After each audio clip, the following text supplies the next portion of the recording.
Hello and welcome. Today we'll be talking about the HA11 from Nitecore. This is a 1 AA battery operated light. It's a headlamp. IP rating is going to be IP66. Impact resistance can be 1 meter. Dimensions going to be 2.42 inches by 1.43 inches by 1.14 inches. Weight's going to be 1.27 ounces without the battery. The light features several different modes and outputs. We'll go over the runtimes for a few of the modes here. It has a red mode, which runs for 5 lumens for around 10 hours. It has an ultra low mode for 6 lumens, and that runs for about 40 hours. And then we have a 60 lumen output for about 10 hours on the low mode. And then it has a high mode for about 240 lumens, and that runs approximately for about 4 hours. Here in the table, we can see the HA11 in the packaging and the back of the packaging with all the specifications here and diagrams. And we're going to go ahead and open this up and look at it closer.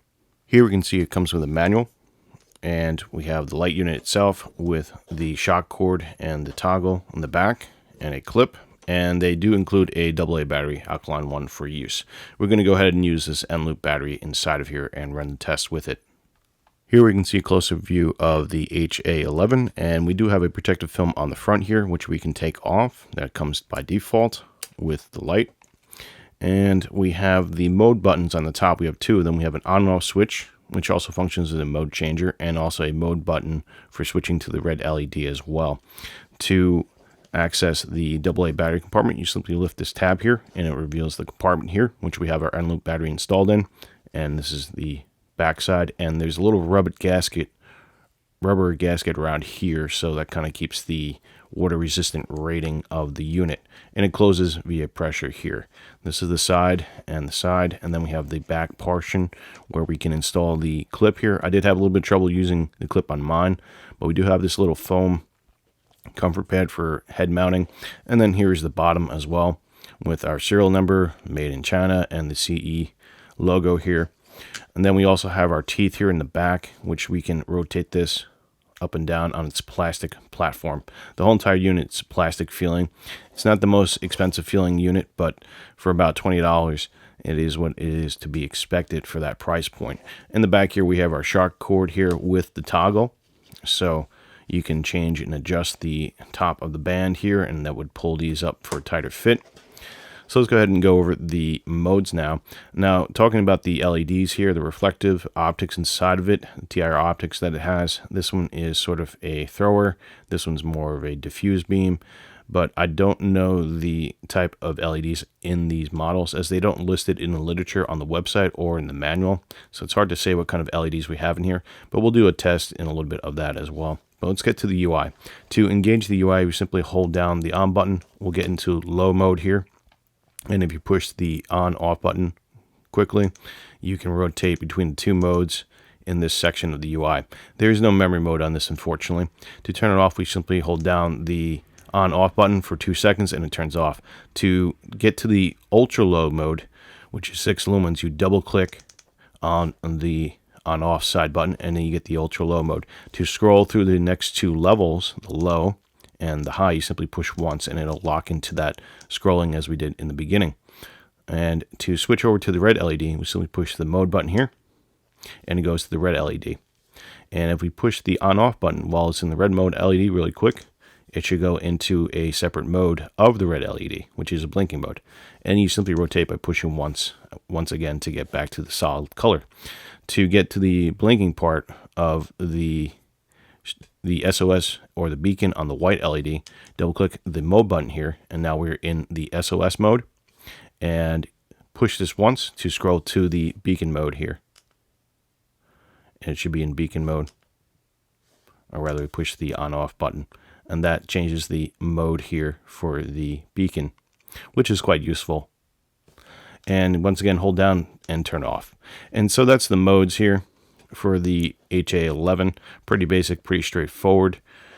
We're going to go ahead and get some beam shots of this light and measurements, and then we're going to go outdoors and test it out as well. Okay, we're back shooting the Aperture 7.1. ISO is 320 on a Panasonic GH2, 24 frames per second. White balance is 5000K. Here we have the light on in ultra light or ultra low mode. And we're going to go up to about maybe the height, just below the height of the lens here. And we're getting a reading at about 387 lux or so with the spot beam here. Color temperature rating is about 5000 K for the temperature rating on that, and the CRI is pretty low at 65. Let's go ahead and bump this up to the low mode from the ultra low mode, and we get about 3000 or 2500 lux or so, and about 5000 and also 65 CRI rating. So we have the same CCT and same CRI rating, color rendering index rating here. And let's go to the high mode here, and we have about 1000 lux, 10,000 lux rather, or so, thereabouts, and about the same CCT, about 5200, and same CRI rating. So let's go ahead and get a beam shot of the different light modes here. So let's turn this off again and double click to get to our low mode. As we can see here, we have a nice tight hotspot here, no real artifacts. Let's bump this up again. We have more of a spill out, and you can see more around, which is nice with this white LED. And finally, the higher setting here, we do have a nice tight hotspot. It's diffused and no artifacts. Let's get to the red LED here. And the red LED does have a few artifacts here. It's not a uniform beam pattern, but it is dispersed enough to be used for close-up work, which is nice. Here's the side profile of that, and we'll go ahead and get to the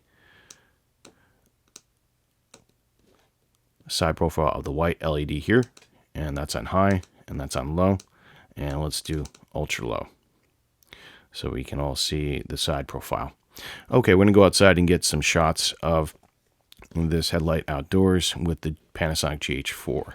Okay, we're back shooting Aperture 2.8, ISO is 3200, with the white balance of 1000K, Panasonic GH4, 24 frames per second, headlamp on ultra low.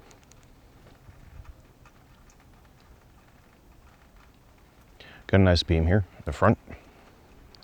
We'll bump it up from ultra low to low. It's got a little bit more of a throw. That tree's out about 40 feet. And we can go to high here. So the hotspot is dispersed, but it does have a good, decent throw out.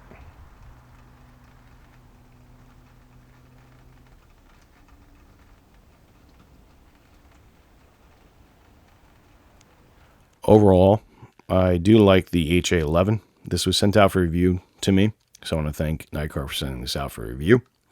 I did not mention before that we do have a lockout method for the HA11. So I'll go ahead and show that real quick here. To lock this light out, you simply hold down these two buttons for a period of 2 seconds. It should blink, indicating that it is locked out. Once it's locked out, we have no actuations of the buttons for a long period of time with light coming out. It's just a quick flash, and that's it. To unlock the light out of lockout mode, simply press and hold down, and it comes back in a ultra low mode on the white LED UI. And then from there you can rotate around and use the light as such. Overall, for $20, it's a decent light. The materials that's made out of feels very cheap and very lightweight, which is part of what they were going for, I'd assume, at R&D, especially with the shock cord type of strap. Now, this is a good idea. The implementation, though, could use a little bit more work, as I feel that having a bunch of... It feels very tangly, meaning it could get into, like, caught up and stuff on these cords, and that's the nature of the shock cord, but I don't know. It just feels a little bit more prone to getting tied up and messed up, and that might be just a function of the shock cord arrangement here. The toggle is decent and looks like it'll hold up over time. The clip on the back is not very good. It doesn't fit in my particular model, and it feels very fragile, so not a very useful accessory in my opinion. I'll mostly be wearing this on the head.